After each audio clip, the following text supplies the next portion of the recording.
সিপাহী জনতা বিপ্লব স্মরণে আয়োজিত আজকের অনুষ্ঠানের সম্মানিত সভাপতি কুষ্টিয়া ইসলামিয়া কলেজের অধ্যক্ষ এবং কুমারখালী উপজেলা বিএনপির সাবেক সহসভাপতি অধ্যক্ষ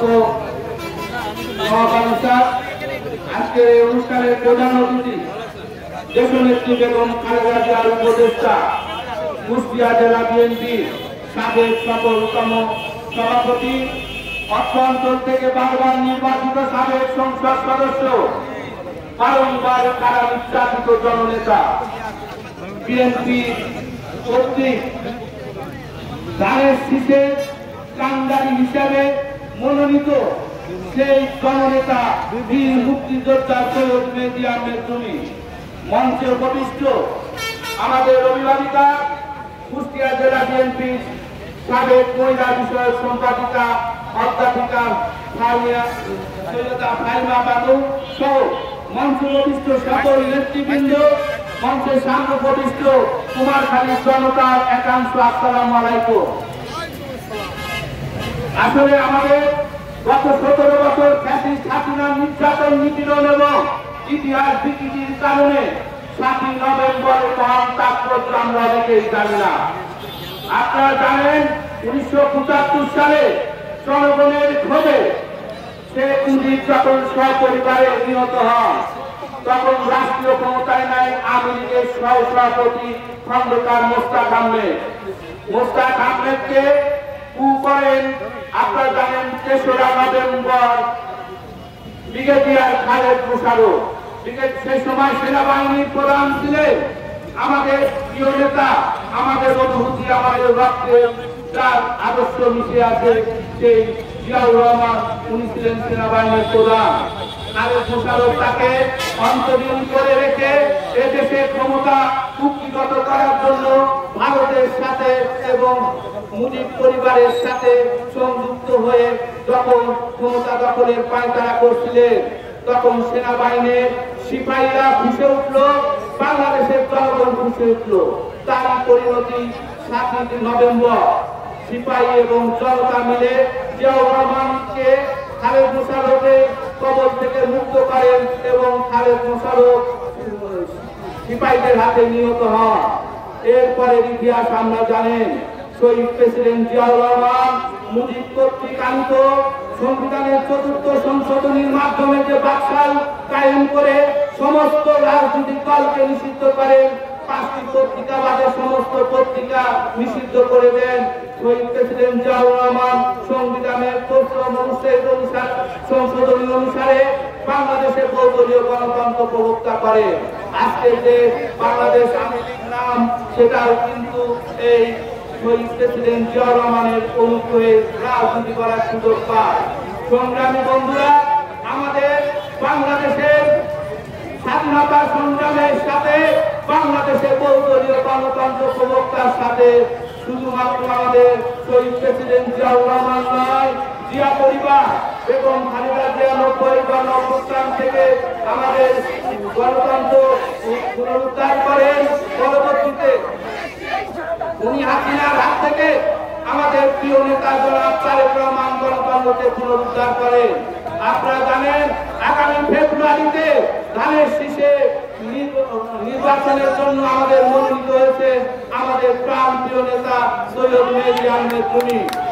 আপনারা একটা বিষয় নিশ্চিত থাকবেন, যারা বিএনপি করবে তাদেরকে অবশ্যই বিএনপির নেতৃত্বের প্রতি আস্থা থাকতে হবে। আপনি যদি বিএনপি করে থাকেন, আপনাকে অবশ্যই জনাব তারেক রহমানের উপর আস্থা থাকতে হবে। আপনি যদি বিএনপি করেন, আপনাকে অবশ্যই বেগম খালেদা জিয়ার নেতৃত্বের প্রতি আস্থা থাকতে হবে।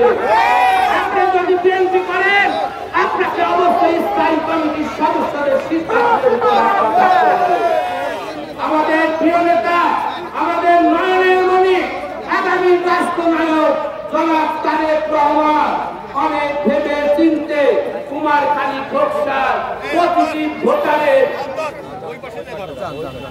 প্রতিটি ভোটারের হৃদয়ের স্পন্দন অনুভব করে উনি ধানের শীষের কান্ডারি হিসাবে আমাদের প্রিয় নেতা সৈয়দ মেহেদী আহমেদ জুনিকে মনোনীত করেছে। এই কারণে তিনি আস্থা রেখে অতীতে বারবার এখান থেকে নির্বাচিত হয়েছে এবং বিএনপিকে ধানের শীষের এই আসন উপহার দিয়েছে। জনাব তারেক রহমান জনগণের পালস বুঝে নিশ্চিত হয়েছে প্রিয় নেতা সৈয়দ মেহেদী আহমেদ চুনি যদি ধানের শীষের কান্ডারি হন তাহলে এই আসনটি বিএনপি উপহার পাবে। ইনশাআল্লাহ আগামী নির্বাচনে আমরা কথা দিচ্ছি, আমরা আমাদের এই সিটটি সৈয়দ মেহেদী আহমেদ চুনি জনাব তারেক রহমানকে উপহার দেবে। আমি বিএনপি করি এই কথা বললে হবে না। আপনার কাজ কর্ম, আপনার প্রতিটি অনুভূতি, প্রতিটি কথার মাধ্যমে প্রমাণ করতে হবে আপনি বিএনপি করেন। আপনি বলেন আপনি বিএনপি করেন, আর আপনি বলেন যে এই আসনে দাঁড়িপাল্লা বই হবে। আপনি কোন চরিত্রের নেতা? আপনাকে অবিলম্বে দল থেকে বহিষ্কারের দাবি জানান। আপনারা বাপ ছেড়ে নিয়ে নমিনেশন পাননি, আর আপনার তো নমিনেশন বোর্ডের দাঁড়াতে পাননি। নমিনেশন পান কিসের করে এখানে রাখবে? সৈয়দ মেহেদী আহমেদ চুনি জনাব তারেক রহমানের পরীক্ষিত সৈনিক, উনি এখান থেকে বারবার নির্বাচিত হয়ে ধানের শীষে এমপি হয়েছে। আপনারা সেই পরীক্ষায় অনুত্তীর্ণ হয়েছে। আপনারা তারেক রহমানকে সিদ্ধান্তগুলি দেখে তার সিদ্ধান্তের বিরুদ্ধে কতিপয় বস্তির মহিলা আর কতিপয় টোকায় যারা আমিষ করে তাদের নিয়ে আন্দোলনের নামকরণে যা করছেন টোটালি তারেক রহমানের সিদ্ধান্তকে আপনারা সিদ্ধান্তগুলি দেখাচ্ছে। আপনি নমিনেশন কোন ছুটতে পারেন? জীবনে কি একবার বলতে পারবেন ধানের শীষে ভোট দিয়েছেন? আপনি যদি কোরআন শরীফ মাথায় দিয়ে বলতে পারেন আপনি কোনদিন ধানের শীষে ভোট দিয়েছেন, তাহলে আমরা মনে করবো যে আপনার রাজনীতি করার অধিকার রাখেন। আরেকটি কথা মনে রাখবেন, জীবনের স্যান দেশে দাঁড়িয়েছে সৈয়দ মেহেদী আহমেদ চুনিকে ধানের শীষে ভোট দিয়ে নিজের অতীত পাপ থেকে মুক্ত হন। আগামীতে বিএনপি মধ্যে কোন গ্রুপিং নাই, ছিল না। আপনারা যেটা করছেন সেটা হচ্ছে ব্যক্তিগত স্বার্থ।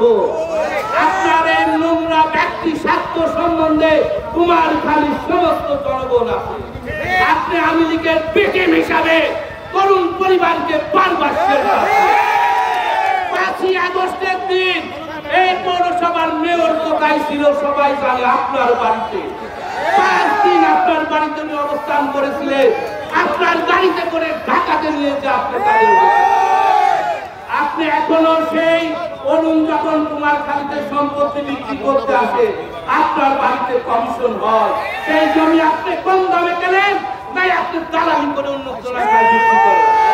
তাই আমি বলতে চাই কুমারখালীর জনগণ জানে বিএনপি কান্ডারিকে, বিএনপির লোককে, সেটা সৈয়দ মেহেদী আহমেদ চুনি, সেটা জনগণ জানে। এবং আপনাদের প্রতি আহ্বান জানাবো, আপনারা যদি ন্যূনতম খালেদা জিয়াকে ভালোবাসেন এবং আমাদের তারেক রহমানকে ভালোবাসেন, শহীদ জিয়ার আদর্শে বিশ্বাস করেন, অবশ্যই মতভেদ ভুলে আমাদের প্রিয় নেতা সৈয়দ মেহেদী আহমেদ চুনি হাতে যে ধানের শীষ রয়েছে সেই ধানের শীষে ভোট দিয়ে আগামী নির্বাচনে তাকে জয়ী করে জনাব তারেক রহমানকে এই আসন উপহার দেবেন, এই আশাবাদ ব্যক্ত করে শেষ করছি। আল্লাহ হাফেজ। বাংলাদেশ জিন্দাবাদ, শহীদ অমর হোক, খালেদা জিয়া জিন্দাবাদ, আগামী রাষ্ট্রনায়ক তারেক রহমান জিন্দাবাদ।